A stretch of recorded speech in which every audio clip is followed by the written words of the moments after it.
No one should ever be locked away simply because they share the same race, ethnicity, or religion as a spy or terrorist.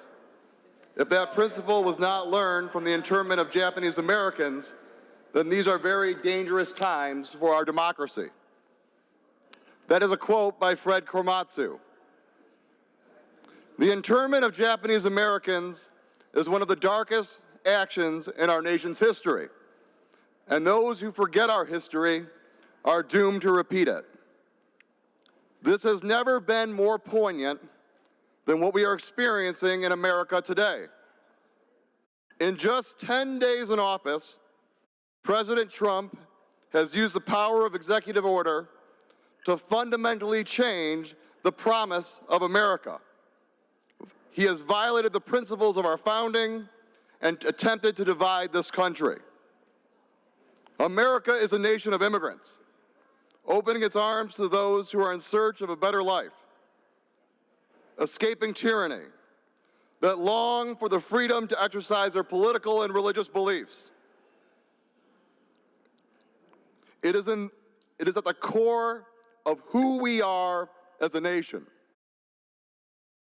But just down the road at Michigan State University, we have students, researchers, and faculty that are legally here who are afraid that they cannot visit their families back home because they may be detained and not allowed to come back into our great country.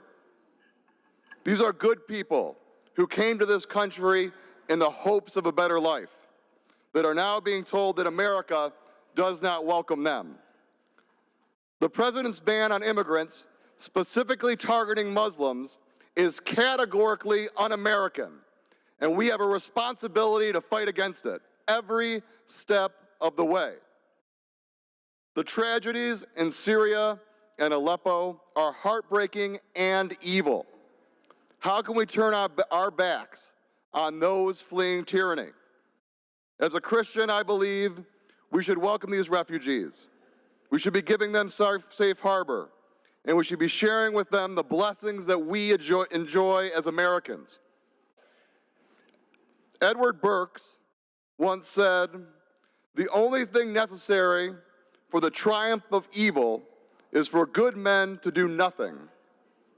I am proud that so many of our citizens are standing up to fight these un-American actions. I am proud that they are taking to the streets and to our airports to stand up for those who do not have a voice.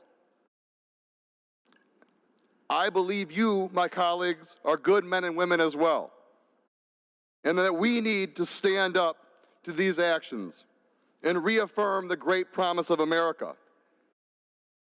It is important to recognize the mistakes that our nation has made in the past.